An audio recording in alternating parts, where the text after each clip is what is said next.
আসসালামু আলাইকুম।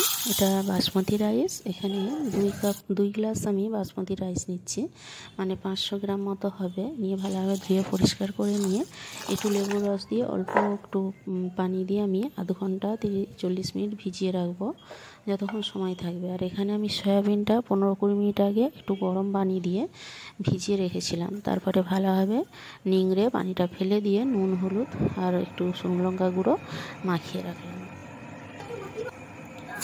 কড়াইতে 2 চামচ পরিমাণ রিফাইন্ড অয়েল ভালোভাবে গরম করে নিয়েছি। 2টো চন্দ্রমুখী আলু ছোটো ছোটো পিস করে কেটে নিয়ে নুন হলুদ মাখিয়ে এটা আমি ঢাকা দিয়ে 8-10 মিনিট ধরে ভাজবো। এটা যেহেতু একটা হেলদি টিফিন, তো এতে খুব বেশি তেল মশলা লাগবে না। এটা খেতেও ভালো লাগবে, অথচ হালকা তেল মশলায় রান্নাটা হয়ে যাবে।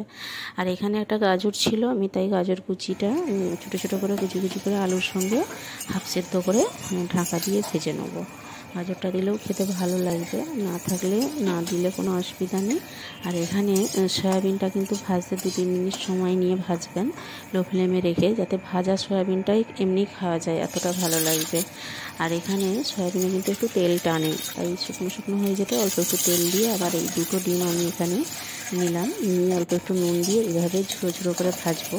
আমি এখানে 3-4টে কাঁচা লঙ্কা কুচি দিয়েছি, দিয়ে আর এই ডিমটা ঝুড়ো ঝুড়ো ভাজা হয়ে যেতে এটাকে তুলে নিলাম।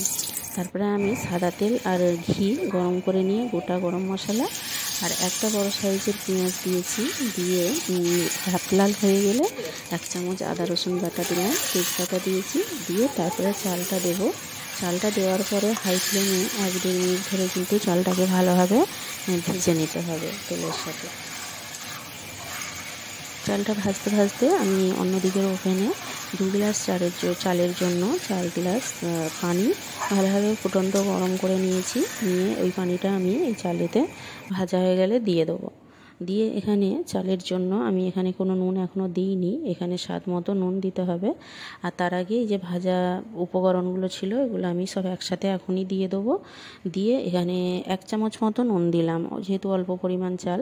আর হাফ চামচ চিনি দিয়েছি, আর গরম মশলা গুঁড়ো হাফ চামচ দিলাম, 1 চামচ ঘি দিচ্ছি, আর 1 চামচ পরিমাণ আমি গোলাপ পানি দেব। দিয়ে এটা ঢাকা দিয়ে 18-20 মিনিট রাখতে হবে। তার আগে প্রথমে 2-3 মিনিট মতো হাই ফ্লেমে রাখবেন, একটু ফুটে গেলে তারপরে লো ফ্লেমে 15-16 মিনিট রাখলেই কিন্তু একদম পারফেক্টভাবে পোলাওটা শুকনো ঝরঝরে বানানো হয়ে যাবে। আর যদি কেউ একটু বেশি ঘি খেতে চান, এখন অল্প একটু উপর থেকে ঘি ছড়িয়ে দিতে পারেন, স্বাদটা আরও বেশি ভালো লাগবে। এটা কিন্তু যারা দূরে অফিসে যান, দুপুরে লাঞ্চের টিফিনের জন্য এইটা বানিয়ে অবশ্যই নিয়ে যেতে পারেন, বা বাড়ির যাদের হাজব্যান্ড দূরে অফিস করেন তাদেরকে বানিয়ে দিতে পারেন। আর আমি জানি যে যদি একবার বানিয়ে এইভাবে খান, অবশ্যই সপ্তাহে 1 দিন হলেও বানাবেন। আর বাচ্চারাও তো ভীষণ পছন্দ করবে। বাচ্চাদেরকেও স্কুলে এইভাবে দূরে স্কুল হলে বা লং টাইম স্কুল হলে মাঝে টিফিনের জন্য এটা বানিয়ে দিতে পারেন। তো ভিডিওটি দেখে আশা করি আপনারা বুঝতে পেরেছেন।